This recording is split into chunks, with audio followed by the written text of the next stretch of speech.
Presiden Joko Widodo baru saja mengumumkan paket kebijakan ekonomi untuk menyikapi perlambatan ekonomi global dan anjloknya nilai tukar rupiah terhadap dolar. Salah satu kebijakannya adalah dengan menggenjot sektor pariwisata bahari sebagai sektor yang dianggap mampu menciptakan pertumbuhan ekonomi. Sektor pariwisata dinilai mampu menghasilkan devisa dan menyerap banyak tenaga kerja. Namun faktanya saat ini sumber daya alam Indonesia yang melimpah belum dapat dimaksimalkan. Berbagai regulasi dan birokrasi yang rumit justru menjadi hambatan bagi pertumbuhan sektor pariwisata bahari. Untuk itu, Menteri Pariwisata Arief Yahya mengatakan pihaknya telah mempersiapkan sejumlah langkah untuk mendongkrak wisata bahari. Strategi pertama adalah dengan mengembangkan kawasan strategis pariwisata nasional khusus untuk bahari di sebanyak 25 titik. Selain itu, pemerintah akan membangun infrastruktur penunjang khususnya pelayaran. Pemerintah akan membangun 100 marina, 10 pelabuhan kapal pesiar atau cruise port yang memungkinkan untuk menampung 800 kol. Pengembangan lainnya adalah pada destinasi selam hingga 45 destinasi pada 2019. Dengan rencana pengembangan tersebut, pihaknya memproyeksikan target kunjungan Wisman Wisata Bahari akan meningkat dalam 5 tahun terakhir dengan target 4 juta wisatawan pada tahun 2019.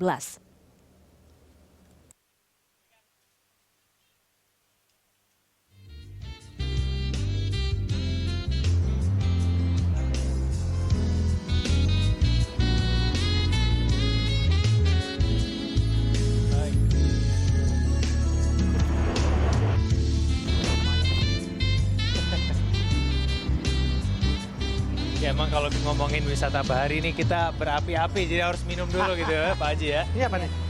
Ya pemirsa, masih dalam dialog langsung kita hari ini menggenjot wisata bahari. Dan kita masih bersama dengan Pak Aji. Ya. Makin panas cuaca di Jakarta. Nah kalau kita lihat tayangan paket tadi Pak, sejumlah kebijakan ya, sejumlah rencana sudah dicanangkan oleh pemerintah. Memang di sini intinya adalah koordinasi lintas sektor ya Pak ya, karena dari pusat sama daerah harus saling berkoordinasi. Nah yang Anda lihat, kalau Anda tadi melihat 100% itu adalah nilainya realistis begitu ya. Dilihat dari koordinasi yang akan berjalan ke depannya, apakah Anda juga optimis melihat hal itu? Saya penganut aliran yang bukan konservatif bukan, tapi karena dari waktu-waktu isu-isu kemudahan itu sudah berjalan cukup lama.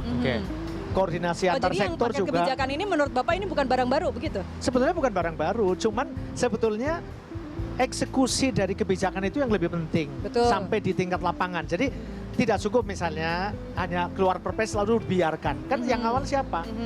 Jadi ini kan hanya senang mengeluarkan peraturan tapi kemudian dikawal sampai di lapangannya enggak. Sekarang kita balik deh, karena itu pengalaman sudah gagal terus. Bagaimana kalau kita bentuk suatu task force nasional mengawal di titik-titik pintu masuk dari kapal-kapal dan kita promosikan sebagai Golden Gate. Sebagai titik emas masuk dengan satu pelayanan prima. Di mana saja Pak misalnya? Misalnya ya, yang menjadi tempat masuk kapal wisata kan kita lihat utara, Indonesia masuk dari utara dari mana? Dari timur dari mana? Barat dari mana? Anggap saja tiga pintu utama ya. Maka kalau dari barat itu tentu Batam, Bintan. Itu karena dekat dengan Singapura. Sekarang masih banyak masalah. Ya, tapi itu merupakan udah menjadi Golden Gate saat ini ya, udah menjadi Golden Gate, pintu masuk. Tapi menjadi tidak golden karena reset tiap saat dengan aturan-aturan yang bagi kapal asing itu tidak nyaman masuk ke Indonesia. Karena ke Thailand itu digelar karpet merah satu hari, ukurannya jam. Kalau kita ukurannya hari, minggu, bulan kan gitu. Nah kemudian misalnya, jadi kalau kita mengawal saja pintu masuk di Batam, kita promosikan. Saya pribadi saja punya jaringan begitu banyak operator kapal pesiar mewah di luar negeri. Begitu saya kirim email dan ada jaminan bahwa itu benar, bahwa Anda nggak perlu ngurus izin capek-capek, cuma nunjuk saya pun bisa jadi agen Anda. 1 hari Anda masuk dijamin clear. Itu mereka akan datang. Tapi selama ini kan pengumuman misalnya 1 hari clear, ternyata enggak juga gitu kan. Jadinya sampai sebulan itu tadi ya Pak Haji ya? Masih tetap panjang dan susah gitu lah perjalanannya. Pak Haji, kalau menurut Anda kan wisata bahari ini kan banyak ya. Kalau misalnya mengenai persoalan perizinan regulasi itu satu hal. Tapi kemudian menurut Anda ini potensi wisata bahari Indonesia yang mungkin bisa dikembangkan, itu yang paling cocok itu sebetulnya apa nih? Dengan 17.000 pulau itu yang di Indonesia, itu yang paling cocok apa? Kalau bahari, kalau kita bicara bahari ada 3 menurut saya yang paling andalan ya. Satu itu selam. Diving ya? Diving itu Anda perlu tahu dari persepsi ya. Jadi perception index divers dunia, Raja Ampat itu nomor 1 di dunia. Nomor 1 di dunia? Nomor 1 di dunia. Oke. Maldives itu di bawah, kelasnya di bawah Raja Ampat. Dilihat dari apa? Dilihat dari sumber daya bawah lautnya seperti keragaman hayati terumbu karang, kemudian ikannya, itu Raja Ampat gak ada yang lain. Oke. Nomor 2 itu Maladewa. Karena dia dijaga, diprotek dengan bagus dan menjadi tujuan wisata andalan dunia gitu kan. Oke. Tapi dari jumlah wisatawan kita kalah jauh dibandingkan Maldives. Yeah. Maldives lebih established sistemnya. Dan lebih mudah mungkin dulu. Pak untuk investor masuk ya. Nah, terus investor sudah luar biasa di sana. Seaplane, marina, hotel Oke. bintang 7 lah istilahnya ada Oke. semua di sana. Raja Ampat belum. Oke. Gitu kan? Tadi satu diving, Satu. Raja Ampat. Kemudian Diving ada di Komodo, ada di Derawan dan sebagainya. Kemudian yang kedua itu cruising. Cruising itu kapal-kapal ini ada yang menggunakan cruise ship besar. Dia tidak perlu nyelam, mungkin hanya menikmati pemandangan di pulau-pulau terindah lalu hanya snorkeling misalnya. Dia naik lagi, tidak perlu diving sampai ke bawah. Atau Tapi kapalnya menggunakan kapal. kapalnya yang bawahnya kaca, jadi bisa Nyawa. langsung Bisa Bisa, ngeliatin jadi cruising bawah dia laut ya. menjelajah pulau-pulau indah di pantai, dia di pantai berjemur, di pantai yang pasirnya putih seperti itu ya. Oke. Itu perilaku kita harus memikirkan mereka tuh di mana tempatnya. Ada semua di Indonesia, cuman belum disetting dengan bagus. Iya. Kemudian yang ketiga itu yang wisata lain yang untuk fun ya. Jadi kalau tadi cruising itu yang di permukaan, perjalanan jarak jauh, mereka enjoy gitu kan. Kalau yang nyelam di bawah air. Kemudian yang sifatnya itu fun game gitu. Jadi banyak sekali. Di pantai-pantai kita luar biasa. Ada namanya untuk kite ya, ada surfing, ada untuk jet ski, ada untuk powerboat. Contoh misalnya gini, Indonesia itu berpotensi di Pulau Seribu itu dijadikan Formula 1 speedboat. Karena pulau-pulaunya sebagai rambu-rambunya untuk di musim tertentu yang ombaknya Wah. tidak betul besar. seru Buat banget tuh penanda. kayaknya. Bisa jadi arena balap powerboat yang tidak merusak lingkungan. Oke. Ketimbang mereka pada hanya bermain di Monaco, lalu di Bahamas. Amerika. Terus pakai bola-bola di Arab Saudi. gitu, Pak, ya? Iya, Jadi- kan itu luar biasa bisa. Tapi Oke. aturannya memungkinkan enggak? Kan Oke, gitu kan. oke. Kalau mau menarik wisatawan ya. Itu devisanya luar biasa lah. Kalau Oke. mau. Tapi mau kalau menurut dijadikan. Anda, apakah pemerintah juga terlalu banyak memfokuskan pengembangan wisata bahari daerah yang itu-itu saja, Pak? Misalkan kalau Raja Ampat kita sudah tahu, Kepulauan Seribu kita sudah tahu, tapi mungkin ada tidak menurut Anda wilayah-wilayah lain di Indonesia yang sebetulnya juga memiliki terumbu karang ataupun potensi wisata yang sebenarnya jauh lebih bagus, tapi orang yang pada nggak tahu aja, Pak. Ya, karena memang kekurangan strategi promosi dari pemerintah, terutama dari Kementerian Pariwisata, menurut saya juga keliru juga. Jadi, misalnya contoh gini, kenapa sih membuat pertemuan semua itu di Bali? Bali kan tidak perlu dipromosikan juga orang udah datang Iya. kan. Harusnya kan membuat pertemuan internasional Iya. apapun, itu mesti daerah lain yang harus kita bidik untuk seperti Bali. Jadi harus menciptakan Bali-Bali lain gitu. Nah, jangan Bali mulu gitu, Jangan Pak. Bali dulu. Bahkan di luar orang taunya Indonesia itu Bali. Iya, betul. Jadi bukan Bali ada di Indonesia, tapi Iya. Indonesia itu Bali.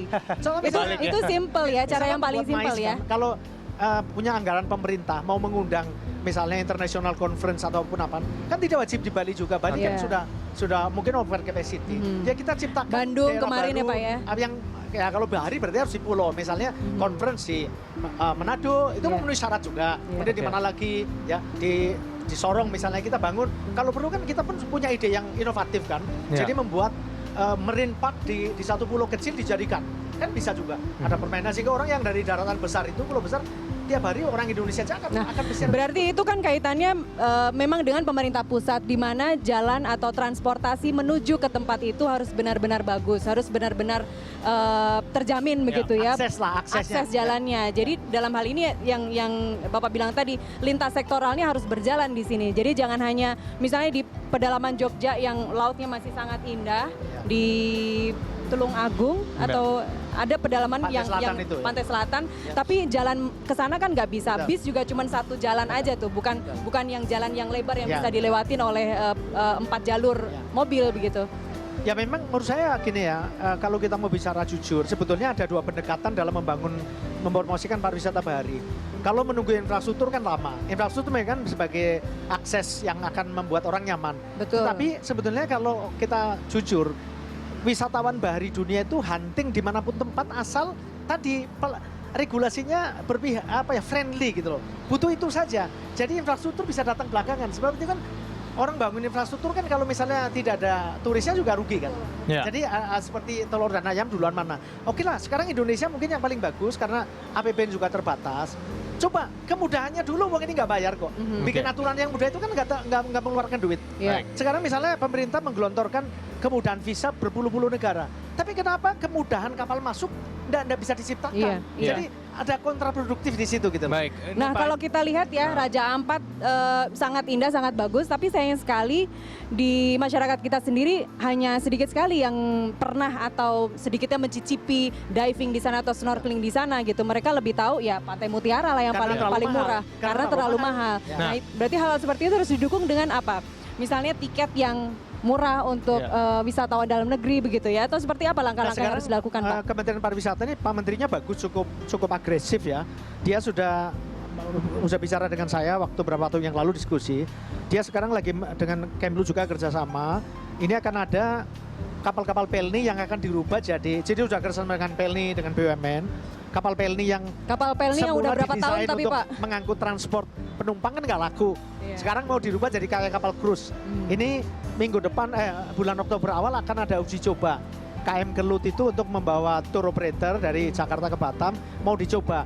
Di situ akan diadakan meeting di kapal itu, lalu mungkin nggak ini nanti dijadikan tadi. Jadi wisatawan, untuk wisatawan domestik yang pengen pergi ke satu tempat yang selama ini mahal, tapi nanti ada pelayaran perintis yang tiketnya murah. Paling nggak untuk orang Indonesia kan harus menikmati juga kan. Jadi jangan hanya asing-asing, tapi potensi orang Indonesia yang sekarang mulai middle up class gitu ya. Itu kan banyak juga yang sudah punya duit, tapi kalau seperti orang asing dia kurang juga duitnya gitu kan. Dibatasi itu loh, dibatasi. Tapi itu kan nggak tiap hari ya Pak Haji ya. Itu kan cuma karena lagi ada kebaikan hati dari Pelni saja. Tapi gini Pak Haji. Lagi ada momentum aja ya. Lagi ada momentum. Saya juga bertanya-tanya gitu. Orang mungkin lebih banyak memilih ke Thailand, negara-negara tetangga, negara-negara lain karena mungkin biayanya justru malah lebih murah. Lebih murah, betul. Malah kalau kita pergi ke negara kita sendiri yang tempatnya mungkin jelas-jelas lebih indah itu lebih mahal. Paket tur misalnya ya, paket tur di Phuket bisa mulai dari 2 jutaan itu atau kenapa 4 sih, juta Pak? lazimnya. Padahal kalau kita ke Papua tiketnya udah Bali juga 3 lebih juta mahal. sendiri, Ke Bali paling lebih murah. Nah itu kenapa Pak? Itu menurut Anda kenapa kita lebih mahal gitu loh padahal negara-negara kita sendiri? Itu mungkin Anda punya analisisnya Masalah market, masalah begini. Jadi kalau daerah itu sudah menjadi customernya sudah terlalu banyak kayak Phuket, otomatis cost per pax akan lebih murah. Penerbangan juga bisa menawarkan cost price yang lebih murah karena dia jamin penerbangan ke sana penuh. Nah, Anda bayangkan kalau misalnya kita buka penerbangan ke Papua, mau dimurahkan penerbangan kan rugi karena belum mencapai pada skala ekonomi yang mana dia bisa menurunkan harga tiket. Dan yang kedua, persaingan tidak terlalu ketat. Pesawat kalau misalnya masih hanya berapa pesawat monopoli di satu daerah pasti dia akan mahal. Kan ini masalah bisnis lah ya. Jadi memang harus ada sinergi. Misalnya kalau membangun pariwisata itu, pemerintah masuk dulu lah. Istilahnya kalau itu ada dana semacam subsidi silang. Seperti untuk perintis, itu perlu lakukan aja. Nanti setelah sudah mulai banyak orang ternyata jatuh hati, dia akan dengan harga tinggi pun dia akan mau gitu loh. Ketimbang kayak sekarang daerah-daerah yang golden destination seperti Papua itu yang menikmati orang asing. Nah memang orang asing dari manapun dia pergi ke Indonesia dengan ke Phuket misalnya, misalnya gini ya, penyelam nih, yang saya sangat tahu kan tiap hari saya ngurusi wisatawan selam yang menggunakan live on board ya, menggunakan kapal itu ya. Mereka kalau saya tanya, Anda milih mana? Saya ke Phuket harganya sama. Satu per day naik kapal dengan itu sekitar 400 US dollar gitu kan. Berarti kan 5 juta lebih. Di Raja Ampat juga paketnya sama. Ya saya milih Raja Ampat dong karena saya dapat dive spotnya yang bagus-bagus begitu banyak. Jadi kalau kita bicara live on board itu setahun yang kadang itu sudah booking. Biasanya live on board kita itu 3 bulan di depan sudah fully book. Jadi artinya dari sisi market bisnis ini sangat menjanjikan. Kemudian resort Raja Ampat kurang occupancy-nya kurang bagus karena akses.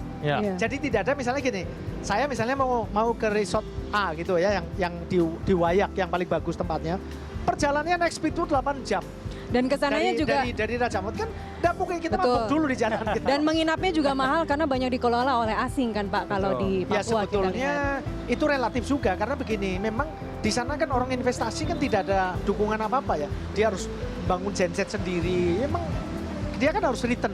berapa tahun harus retention, itu otomatis tarifnya harus mahal. Oke. Jadi kalau dimurahkan juga tidak eksklusif. Baik. Ya, Itu juga strategi bisnisnya itu persoalan lain juga susah itu Pak ya. ya. Oke, baik. Pak Haji, kita lanjutkan lagi dulu kita di segmen selanjutnya ya. Pemirsa tetaplah bersama kami di Lunch Talk.